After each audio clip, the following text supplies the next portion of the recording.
Hey guys, welcome back to my channel. So today's topic will be about dealing with pain. This is gonna be a rough topic for most of us, even for me. But I feel like because of the way I've been feeling lately and because of how life is nowadays, I feel like it's something that I need to touch base with eventually, right? So the thing with pain, right? No matter which type of pain it is. Like today, I was sick, and yes, I'm wearing a sports bra. It's comfortable, and I'm not in the mood to wear like really tight clothes right now. So back to the point, right? My stomach was so sore today, like ridiculously sore. And I know that probably there's people in hospital, there's people that's going through worse pain than what I'm going through, right? My pain is probably not as bad as theirs. My point that I'm trying to make is that my pain is still my pain. And your pain is never too small, it's never irrelevant, it's never not important. Your pain is still your pain, and you're allowed to feel your pain. No matter how small you may think it is, it's still your pain.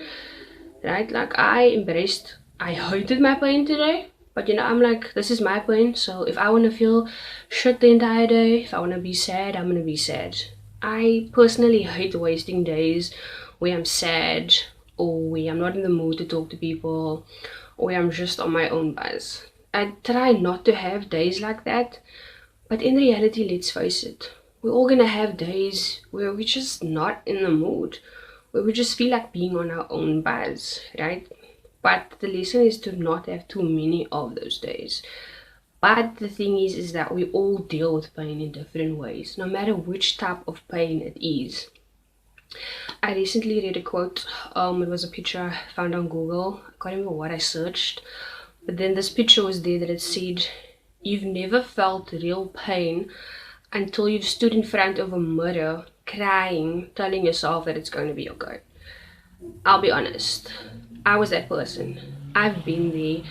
I know what it's like to stand in front of a mirror and you feel like you're falling apart. You can't hold the tears back. But this is usually when you're alone, right? Like for me, it's when I'm in the toilet, or yeah, when I'm in my room even, or when I'm alone at home, right? I know what it's like to be at the rock bottom.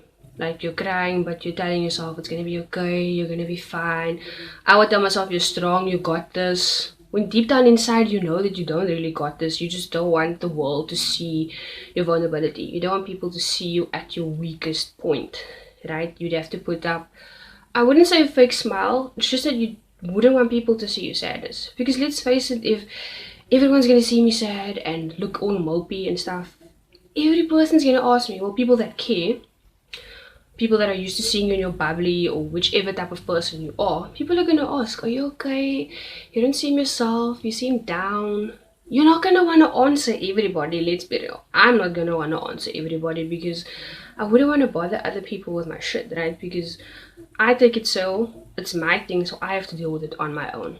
I have to rock this out and just, block it out and not pretend that I'm okay, but tell myself that I am, right? And I'm not gonna lie, like forcing yourself to be happy, forcing the pain out, it doesn't really help. That's why most people, they avoid being alone, right? They'll go partying, they'll drink, they'll smoke, whatever it is that they do to escape the reality, they do, right? And to be honest, that doesn't work. It just doesn't. You can only escape reality for so long. No matter which crisis or whatever type of emotion you're facing in your life, there's gonna be a time in your day where you are alone, where you're so alone, where you have to face reality. And the best way to get over your pain is not to ignore it, not by doing all these other things, not by spending all the time with your family and your friends.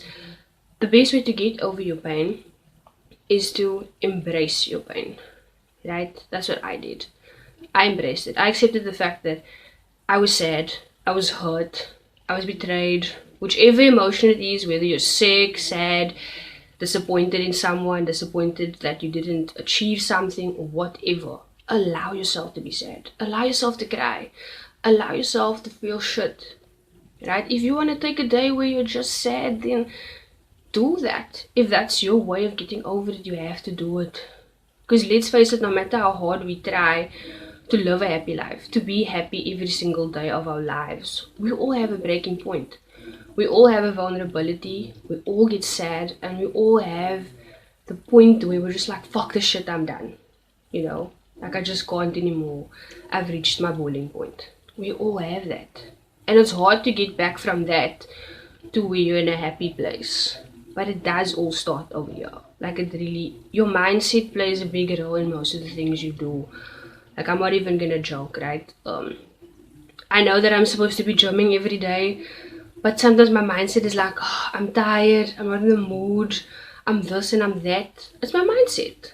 But if my mindset is gonna be like, no, you have to do it, no, you have to go on no matter what, then I will do it, right? But it's hard to be consistent in the way you feel about things, but that's why it's in your mindset. But my whole point that I'm trying to make is that no matter what pain you're feeling, allow yourself to feel it. Allow yourself to be sad. Whew, okay. Allow yourself to be sad. If you need to cry, if you need to confide in other people, if that helps, then do that, you know, because pain is something that you have to overcome. You can't ignore it. You can't block it out, because the more you block it out, the more it's gonna boil up, and the more you're just gonna lose it, right? You're gonna lose your temper at the wrong people. You're gonna lose your temper at people that actually care about you and are trying to help you, right? But because you've been building it up for so long, that eventually when you snap, you're snapping at the wrong people, right?